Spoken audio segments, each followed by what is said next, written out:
He would have no part of it. And of course, she wouldn't either, but she was so proud that he in jail said absolutely not, no. Bilawal and Bakhtaur, who's a little baby, come to visit me in prison. And obviously we couldn't tell him what prison was, she was too young for that. And we would always say, Baba, your father's in his office, because the meeting place would be the office of the superintendent of the jail. So one day Bilawal holds my hand and he says, come with me. I don't know how old you, maybe 3. So how much does it hurt that you can't do that? Sacrifice really defines Benazir and Asif as individuals, and sacrifice is the word that describes their marriage. What I saw develop in that relationship was really quite amazing. Soviet occupation of Afghanistan is officially over. The Soviet defeat has been fully consummated. The last Soviet troops have gone home. The deeply scarred Afghans will now be left to shed each other's blood all on their own. Soviet force withdrew in a state of abject defeat. There was a vacuum. The United States cut its aid to the Mujahideen, did absolutely nothing to put money into Afghanistan to try and sustain the very few leaders that were available. And we didn't. We just allowed it to fall into chaos. I asked Charlie Wilson, what is going to happen to all these toys that you leave behind? So he practically puts his hands together like this and says, well, the Mujs are going to fight among themselves and we shall buy them for the price of shape. One of the saddest things is that after the Mujahideen dislodged the Soviet Union in Afghanistan, using Pakistan really as a transit point, the United States really kind of turned its back on Pakistan. The U.S. was on the next bus out of town. We didn't stay to try to really reconstruct civil society, to build a democratic society. We were just gone. We were left alone. Warlordism started. All the Mujahideen who were there, brought by us from all over the world, 20, 30,000 of them. Where were they? They were all holed up. 4 million refugees came into Pakistan. Did anyone talk of resettling them? You needed money to resettle them. Nobody's doing anything of the sort. So therefore, they coalesce and become Al-Qaeda. Benazir was the one talking about the danger that was posed by the Taliban and Al-Qaeda.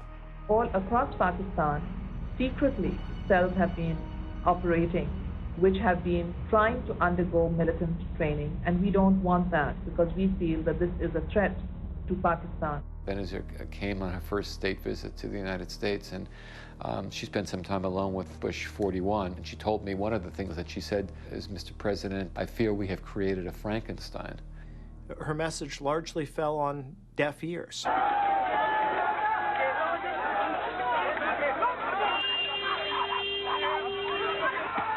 Marching peacefully when Mr. Nawaz Sharif used the coercive apparatus of the police to start beating unarmed demonstrators from moving. Nawaz Sharif and Benazir were the only game in town as far as Pakistani politics were concerned. And as a result, whenever there was disaffection with one party, the establishment tended to tilt in favor of the other. She was consigned to the political wilderness, but Benazir Bhutto is back. Her supporters call her conqueror of dictatorship, leader of democracy, queen of Asia. But now she faces a new enemy, her own family. The fight is over a dead man's legacy, that of Zulfikar Ali Bhutto, Benazir's father. The challengers for the title are his widow Nusrat and his eldest son, Murtaza. The defending champions, Benazir's husband Asif, and Benazir herself. It wasn't just that the Bhuttos were contending with the Sharifs, it was that the Bhuttos were contending among themselves. Murtaza sends a message from Syria. He wants to be politically active in Pakistan. So she says that I can't afford your positions. Your positions have always been very extreme. She said, please don't. You will make things difficult for me. He stands for election, but he's not allowed to travel out of Syria. He sends his papers through my mother-in-law. I could not forever base my politics on the remote possibility that it would hurt my sister's politics. There was always a tension that Zulfikar Ali Bhutto had selected his oldest child and not his oldest son. It was a family feud in a sense, two families, each believing that they had the right to inherit the kingdom. On the 19th of October 1993, Benazir was sworn in as the Prime Minister of Pakistan for the second time, her mother at her side. What is really, I think, fundamental in assessing Benazir's legacy as Prime Minister is how she did in her second term, when inexperience and youth were no longer the excuses. She had broader vision, and I know this time she'd given a lot of thought as to what she might be able to accomplish. She wrote a book that was meant to be a political manifesto. Reconciliation was to be published after she had become Prime Minister. It's a mandate for freedom, for dignity, for equality, for hope, for entering the 21st century with technology and science. If there's one thing that we should know about Benazir Bhutto is that she never shied away from a fight. The woman would go out of her way using the Quran to debunk the jihadist myth on women, on other religions, on tolerance, on democracy.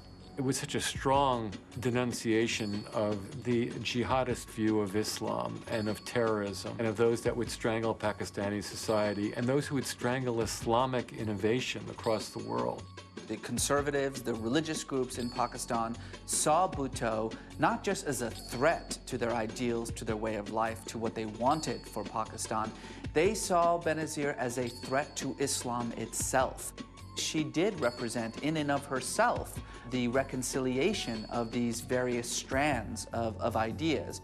She brought fiber optics to Pakistan. She brought cell phones to Pakistan. She brought CNN and BBC to Pakistan. During the Middle Ages, when Europe was in the Dark Ages, the great universities of Islam were producing all the culture of the world and everything from art to algebra.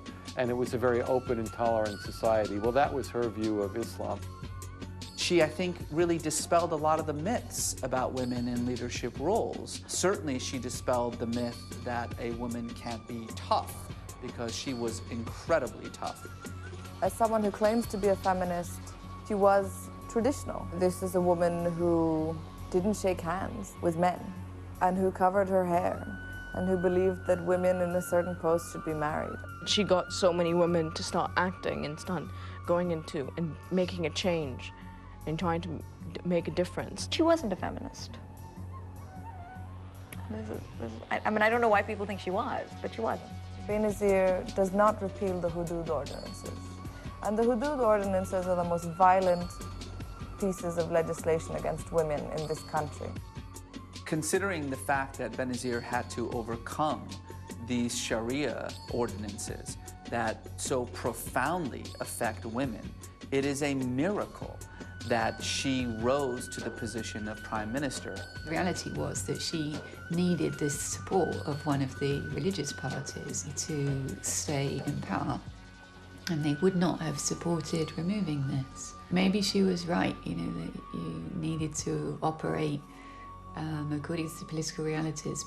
It was moderation to have in Islam an alternative to this radicalism, to have a kind of Islam where a woman could be elected head of one of the largest and most powerful Islamic countries. Murtaza and Bibi have a falling out long time ago. I've had political differences with my brother right back to 1981. He led one kind of political movement, and I led another kind of political movement. Now, Murtaza chooses to come when we are in government, and there are pending cases against him in all of Pakistan. My mother herself was telling me from the beginning that you must come back and face the cases in court. There were over 100 cases that Zia-ul-Haq had filed against Murtaza and Shahnawaz, anti-state activities. I said to him and my mother that you do know that if you come back now, the law of the land requires that you will have to go to jail. And they both said yes, and they were prepared for that. He returned to the country in November of 1993, and he was arrested at the airport. He spent 8 months in prison in Karachi, clearing his name through the courts. The second time she came to power, she was much more confident, but by that time she'd changed. I felt that she'd changed a great deal. She was a figurehead, because power was the end goal. when you look at Benazir Bhutto's governments and Benazir Bhutto's policies. That's the only thing that is constant. Accusations, accusations, accusations. And I say those accusations were lies, they were unfounded. Of course I had the reins of power. I was Prime Minister. It was a more aggressive government than the first, having lost power once before, having been denied her right to rule. Benazir did not take the same chances the second time. The corruption was more extensive and it was grander. This is all part of a smear campaign against her.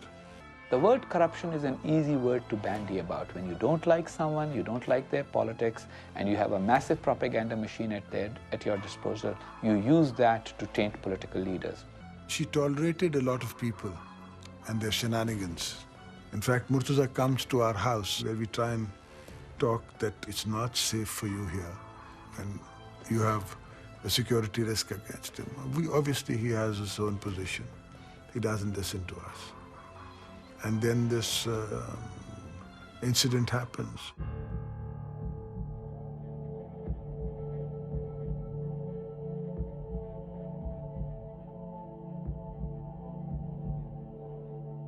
We were waiting for my father to come home and we heard the firing. There were 70 to 100 policemen at the scene. They were in sniper positions in the trees. When he exited, they started firing. I was devastated. We were both devastated. She really wanted to heal that relationship, and he was now no longer there, and she'd already lost her other brother. It was, very tragic for her. I've never seen Benazir so distraught, so deeply in mourning. The tears would pour from her eyes. People do say she was implicated, but I simply don't believe it. I absolutely don't believe it. Benazir bears the moral responsibility of her brother's murder. Absolutely. Benazir always talked about Fatima with love. She would say to me, she was just been poisoned. This is my brother's daughter. I love her. I love her like she's my own body. Everybody says she's just like me. That's the amazing thing. I still send them love and prayers and hope that one day their eyes will open. I really feel that his daughter keeps blaming my sister, but really she's blaming her for my brother's not being successful. I mean, if my sister wasn't in politics, there would be no question. There's no article that I've read about my niece where it doesn't say Benazir Bhutto's niece. It never says Zulfikar Ali Bhutto's granddaughter. It never says Murtaza Bhutto's daughter. My niece is nothing without Benazir. She's coming out of her hurt, so I can understand that. Murtaza's widow accused Benazir's government and her husband Asif Zardari of the murder. Benazir alleged the President Farouk Laghari had had a hand in it. Relations between the Prime Minister and the President had reached breaking point. In November, the President dismissed Benazir's government.